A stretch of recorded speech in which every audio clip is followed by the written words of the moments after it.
Yo, it's Marco Cattaneo representing Charles Sturt University with yet another study aid, and for the subject ITI 597, the subject that covers IT service management. Hey, in today's topic we're going to take a closer look at some of the basic concepts for the process event management. Yeah, event management, basic concepts.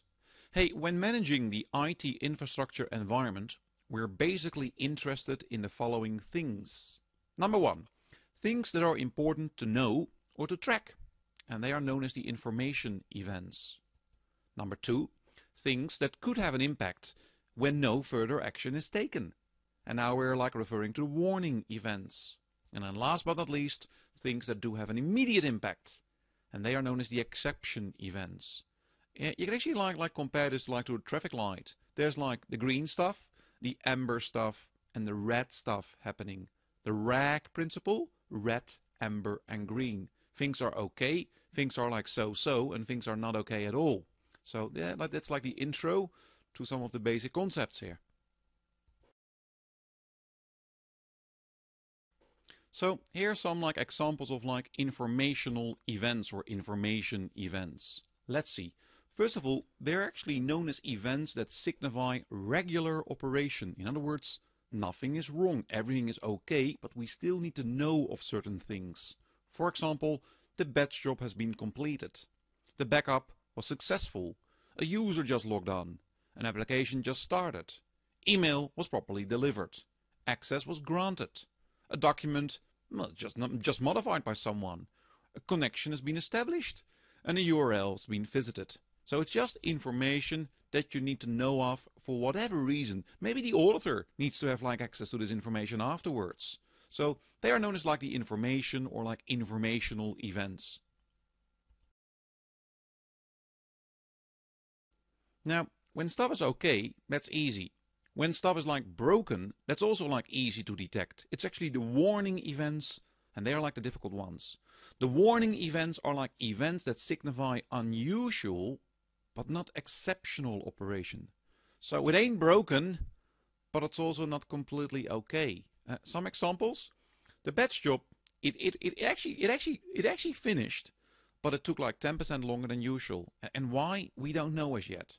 Or the backup is reaching limits of the tape's capacity. It still fits on the tape, but if we don't take any action, maybe next time it won't fit on the tape anymore. Or an application started, but again it took longer than normal to start. We've got the processing time of a transaction takes 20% longer again than normal. So it's always comparing to something. It's comparing to a certain threshold. That's where we talk about the warning events, events that signify unusual but not exceptional operation. Last but not least, the logon process for a user takes for whatever reason longer than usual. Then we've got the so-called exception events or exceptional events. Let's see. So they're the events that signify an exception. Something is not okay, it's out of the ordinary. So a batch job, well, didn't complete. Or the backup is unsuccessful. The user could not log on. The application just crashed. Okay, email wasn't properly delivered. Access is denied. A document is corrupted. Connection failed, or a URL is unavailable. I mean, something is broken, something doesn't work, something failed, and they are known as the exception events. Okay, that's where we exceeded the thresholds. It's no longer okay. We really something is affected, or your user is interrupted. They are known as the exception events. So event management, it's all about making sense of the environment by monitoring and measuring events. And then taking a decision and making a decision are these events normal, unusual, or exceptional? It's almost like saying to be or not to be normal, unusual, or exceptional. We need to understand what type of event are we dealing with here, so we can actually take the appropriate response action. Now, the issue is what could be regarded as normal in one situation, certain performance of an application, may well be experienced as exceptional in another. For example, now the application starts together with another application, and therefore the performance is completely different. And that's like the tricky part when you work in like event management space.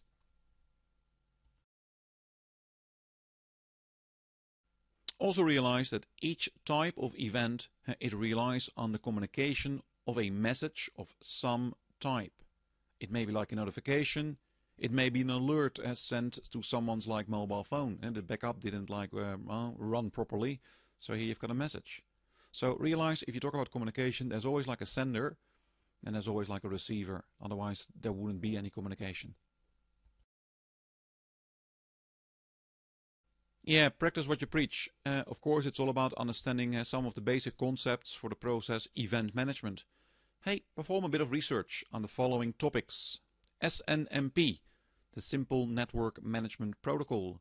An MIB, a Management Information Base. What's a correlation engine? What about auto-response and autoresponder? Have a look at some event management tools, and for the diehards, have a look at like Six Sigma, because Six Sigma is all about understanding like when are we dealing with like a deviation from normal. Hey, have fun with the exercise. Sample question, which one of the following statements represents an event that signifies unusual but not exceptional operation? Answer A. Someone tries to log on using dozens of different passwords in a short period of time. Answer B. A user logs into the system with their password. And answer C. Users have 3 attempts to log on with their password. This user is successful after 2. And answer D. The logon process takes longer than normal, but still works. I'll give you a couple of seconds to think about the answer, and then as usual, we continue.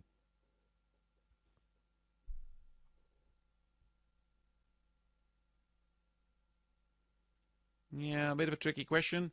The answer is answer D. Okay, the logon process, it takes longer than normal, but it still works.